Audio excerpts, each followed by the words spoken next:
Hello students, welcome to maths class. I am your maths teacher Shashi Bala और आज हम start करेंगे parallel lines and a transversal. तो हम देखेंगे कि पैरेलल लाइंस और ट्रांसवर्सल के बीच में कौन कौन से एंगल बनते हैं और किस तरह से हम उनको पहचान सकते हैं। और पैरेलल लाइंस का जो कंसेप्ट है वो पहले ही हम क्लियर कर चुके हैं, फिर भी हम रिवाइज कर लेते हैं। तो पैरेलल लाइंस क्या होती हैं?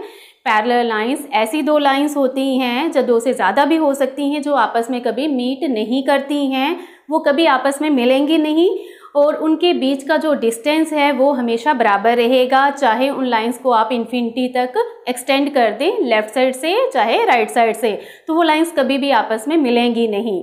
तो चलिए स्टार्ट करते हैं। तो देखिए, इस तरह से हमारे पास यहाँ पे हम पेयर ऑफ पैरेलल लाइंस ले रहे हैं। तो ये हमारे पास है पैरेलल लाइंस का पेयर। हम इनका नाम रख लेते हैं, नाम रखेंगे इनका हम ए बी और सी डी। अब ऐसी कोई लाइन जो इन दोनों पैरेलल लाइंस को डिस्टिंक्ट पॉइंट पे इंटरसेक्ट करे, उस लाइन को हम कहते हैं ट्रांसवर्सल। तो यहाँ पे इस तरह से हमने एक लाइन ले ली और इस लाइन का नाम भी हम रख सकते हैं एम एन। तो एम एन जो है ये हमारे पास है ट्रांसवर्सल, जो ए बी और सी डी को टू डिस्टिंक्ट पॉइंट्स पे इंटरसेक्ट कर रही है। और इस इंटरसेक्शन की वजह से यहाँ पे बहुत सारे एंगल बनेंगे। तो अब हम देखेंगे कि वो एंगल्स जो हैं वो किस तरह के हैं और किस तरह से हम उन्हें पहचान सकते हैं।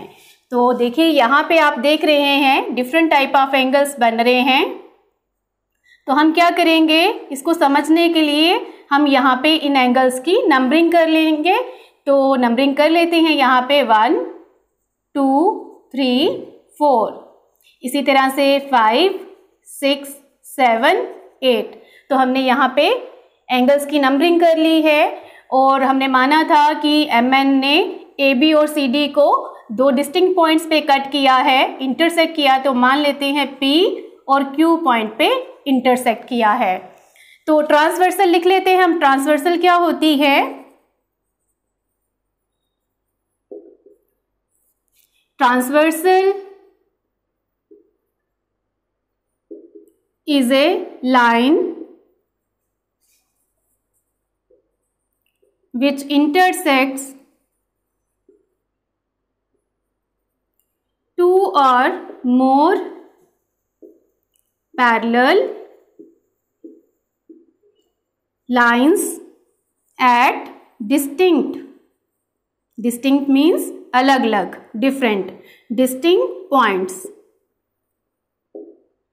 Transversal is a line which intersects two or more parallel lines at distinct points.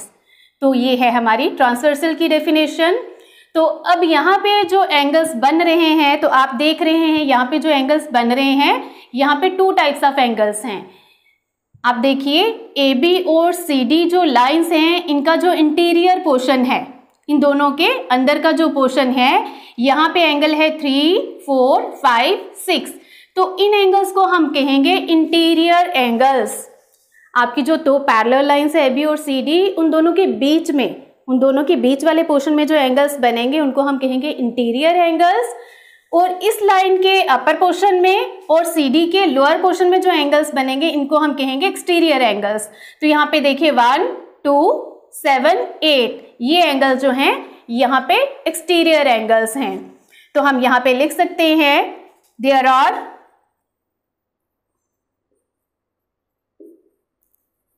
two types of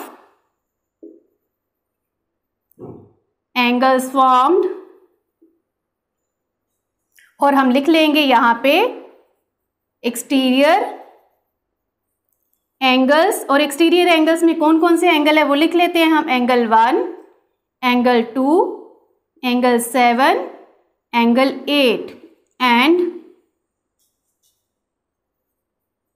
interior angles. और इंटीरियर एंगल्स में हम लिख लेंगे कौन कौन से एंगल आएंगे। Angle 3, angle 4, angle 5 and angle 6।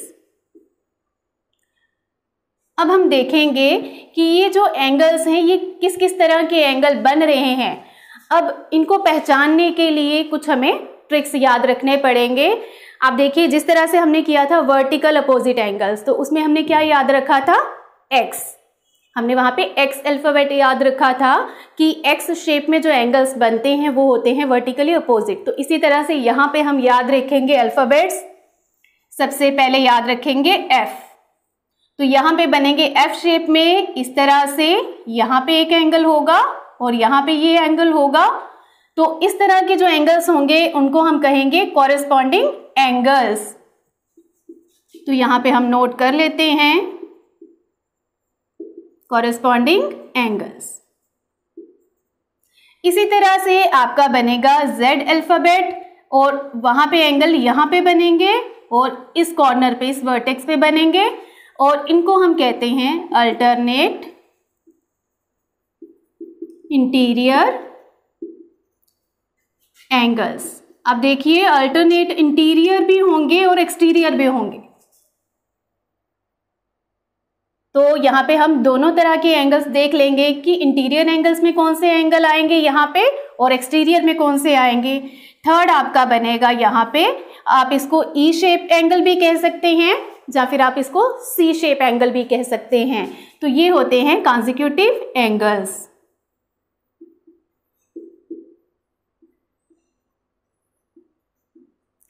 अब जो आपके कॉरेस्पॉन्डिंग एंगल्स होते हैं, वो जो पेयर होगा कॉरेस्पॉन्डिंग एंगल्स का, वो एंगल्स आपस में इक्वल होंगे। इसी तरह से जो अल्टरनेट एंगल्स होंगे जो जेड शेप बनाते हैं वो भी आपस में इक्वल होंगे। लेकिन जो थर्ड वाला एंगल है जो सी शेप या ई शेप बनाता है, उसमें जो एंगल्स है वो इक्वल नहीं होंगे, बट उनका जो सम होगा, वो जो पेयर ऑफ एंगल्स बनेंगे सी शेप में ई शेप में, उनका जो सम होगा वो 180 डिग्री होगा। मतलब वो जो एंगल्स होंगे वो सप्लीमेंट्री एंगल्स होंगे और उनको हम कहते हैं कॉन्जिक्यूटिव एंगल्स। तो अब हम यहाँ पे देख लेते हैं कि हमारे कौन कौन से एंगल्स का जो पेयर है वो कॉरेस्पॉन्डिंग एंगल्स बना रहा है। तो हमने देखा यहाँ पे एफ शेप है, तो एफ शेप में यहाँ पे ये देखिए आप, ये लाइन और ये लाइन अगर इस तरह से हम नीचे ये ले आए और ये लाइन ले लें, तो आप देख रहे हैं ये क्या है, ये एफ शेप बन रही है। और यहाँ पे आपका एंगल 1 और एंगल 5, आप देखिए ये आपका एफ शेप इस तरह से बनी, आपका एंगल ऊपर है ये 1 और ये यहाँ पे है आपका 5। तो आपका एंगल 1 जो होगा और एंगल 5 जो होगा ये बनाएगा आपका कॉरेस्पॉन्डिंग एंगल्स। इसी तरह से एक शेप और ले लेते हैं यहाँ पे एफ की। अगर हम इस तरफ से एफ ले लें, यहाँ पे भी तो एफ बन रहा है ना, तो ये देखिए यहाँ पे भी एफ ले लें अगर हम इस तरफ से, तो यहाँ पे आपका एंगल बन रहा है एंगल 2 और यहाँ पे एंगल बन रहा है आपका 6। तो आपका एंगल 2 और एंगल 6 ये भी एक पेयर बना रहा है कॉरेस्पॉन्डिंग एंगल्स का। अब देखिए आपका जो एंगल 1 और 5 है ये इस तरह से बने, और इसी तरह से अगर आप f यहाँ से ले लेते हैं तो 4 और 8 जो है ये भी क्या बनाएगा, कॉरेस्पॉन्डिंग एंगल्स का पेयर। तो दोबारा से हम f इस तरफ से ले लें अगर, और आपका एंगल ये यहाँ पे जो बनेगा एंगल 4 और नीचे जो आपका एंगल है यहाँ पे 8, तो ये भी आपका बना रहा है कॉरेस्पॉन्डिंग एंगल्स का पेयर। अब इसी तरह से इस तरफ भी हम ले सकते हैं, यहाँ पे देखिए ये आपका 3 एंगल 3 अंदर की तरफ है और ये नीचे है आपका एंगल 7। तो यहाँ पे एंगल 3 और एंगल 7 जो है इसने भी क्या बनाया, कॉरेस्पॉन्डिंग एंगल्स का पेयर। तो इस तरह से आपको यहाँ पे 4 पेयर मिलेंगे कॉरेस्पॉन्डिंग एंगल्स के। तो इसी तरह से हम देख लेते हैं अल्टरनेट एंगल्स। अल्टरनेट एंगल्स क्या बनाता है, जेड शेप। तो आप देखिए यहाँ से ये आपकी जेड शेप इस तरह से बनेगी।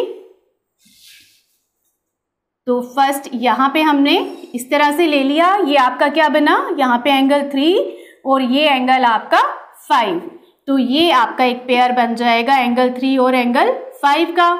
इसी तरह से हम इस तरफ से भी z बन रहा है, आप देखिए यहाँ से भी आपका z बन रहा है, तो हम यहाँ से भी शेप ले लेते हैं इस तरह से।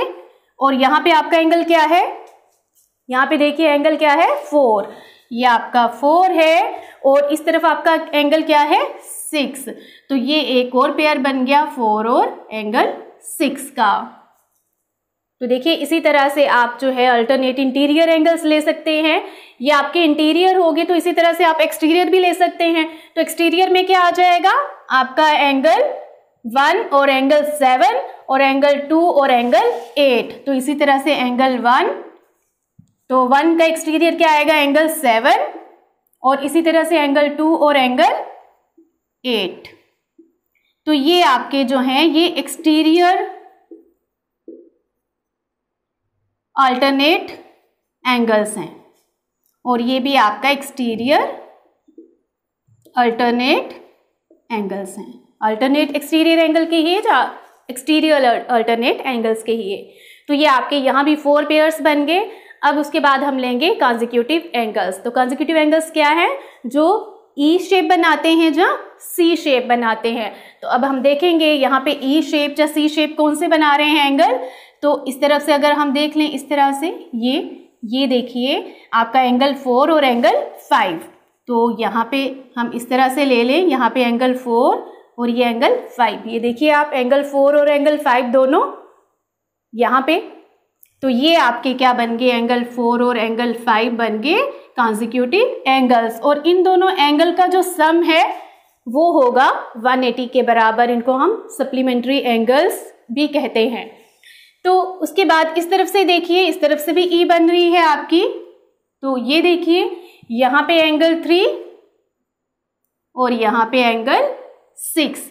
तो ये जो पेयर है एंगल 3 और एंगल 6 का, ये भी हैं आपके कॉन्जिक्यूटिव एंगल्स। तो ये सारे एंगल्स जो है ये पैरेलल लाइंस और ट्रांसवर्सल जो है ये मिलके बना रहे हैं। और ये सारे एंगल्स जो हैं अगर आपको अच्छे से समझ आ गए हैं तो ये जो एक्सरसाइज नेक्स्ट हम करने वाले हैं तो वो आपको करना काफ़ी इजी हो जाएगा, क्योंकि ये सारे एंगल्स का कंसेप्ट जो है उस एक्सरसाइज में यूज़ होने वाला है। लेकिन उससे पहले एक्सियम भी है और थ्योरम्स भी है, लेकिन एक्सियम 6.3 और 6.4 जो है वो हम नहीं करेंगे। उसमें सिर्फ क्या बताया है, कॉरेस्पॉन्डिंग एंगल्स को लेके एक्सियम है। उसमें है if a transversal intersect 2 parallel lines at distinct points then the pair of corresponding angles are equal. और जो 6.4 है वो इसी का कन्वर्स है कि अगर कॉरेस्पॉन्डिंग एंगल्स इक्वल हैं तो जो वो लाइनें होंगी वो फिर पैरेलल होंगी। अगर आपको लाइंस पैरेलल दी हैं तो आपको प्रूव करना होता है कि जो एंगल्स हैं वो इक्वल हैं, और उसी का कन्वर्स 6.4 में अगर एंगल्स इक्वल हैं देन आपको प्रूव करना होता है कि लाइंस जो हैं वो पैरेलल हैं। तो एक्सियम हम नहीं करेंगे, उनको हम वैसे ही याद रखेंगे, थ्योरम जो है वो करेंगे। तो नेक्स्ट हम इसमें थ्योरम लेंगे।